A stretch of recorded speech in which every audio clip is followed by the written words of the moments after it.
So my original inspiration to write this book, I read Joshua Brome's Seven Lies That Will Ruin Your Life. He was a former adult film star and now he's a pastor. Awesome.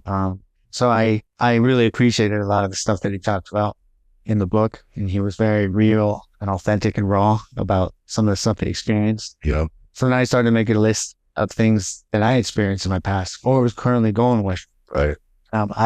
So I was like, it'd be cool to make a book, Seven Lies That Culture Tells. I got up to like 16 lies. There's just so many. Man, I wish I could just start stacking on. Yeah, it's going to be a concise version. And then I was like, this would be cool to have Seven Lies That Culture Tells Men, and Seven Lies That Culture Tells Women. Yes. So it's like a series of like lies that tells teenagers. It's a lot of it. There's so many lies was the point. So I'm going to read off some of these that here. And these are common ones that I've had, and it would be great for you to expand on anything. Sure. Yeah. First lie. It's better to get divorced than to stay married and fight all the time in front of the kids. That's the first lie. And I wrote down, this is not a complete thought because it's better to fix the marriage more than anything. But I noticed this narrative of like, get divorced. Shouldn't fight in front of kids, period. And that's it. Not fix yourself, or even if you get divorced, still got to fix yourself. Like it's just not, it's a narrative that's tearing apart families. It's men's fault.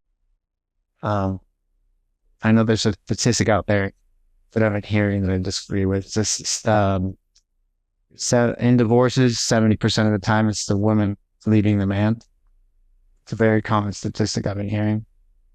I don't know how that information is collected, if that's just what's filled out on the divorce form, but I'll bet the man left the relationship years before and the woman just had enough. Yeah. So I would say 100% of the time it's the man's fault if there's a divorce. Perhaps very tiny few exceptions, but even then, it's just hard to say if we're going to be leaders that it's not our fault, period. Right. But what are your thoughts on that? The first lie about it's better to get divorced than not fight in front of the kids. Yeah, I think that's in sense. There's a presupposition at work there that the escape hatch needs to be activated somehow to protect other people. And you need to get some therapy. You need to get some counseling. You need to work on that thing. Is it good to be fighting between the spouses all the time? Of course not. Should that be a continuous situation? Of course not. Take advantage of the resources that you have to say the good things that God's given you.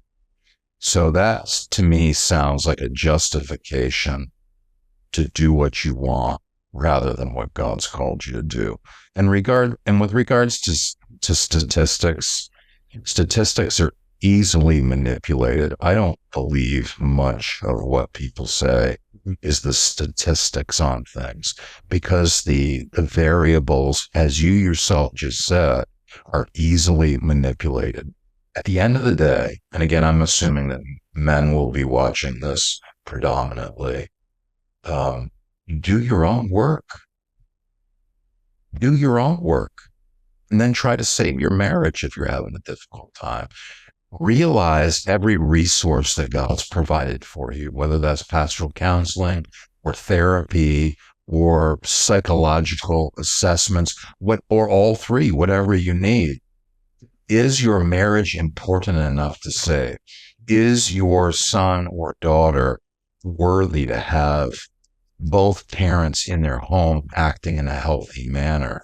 If you continue to act in an unhealthy manner, that's because you've chosen to, not because it's a preconceived outcome decided by fate. I think there's a lot of nonsense that's bandied about that basically is used to excuse people's poor decisions so that they can go and live the life that they think they want, right, rather than the one that God's given them. And listen, God, the life that God's given you is good. Fight for it. Don't hit the escape hatch. That would be my response to that first one.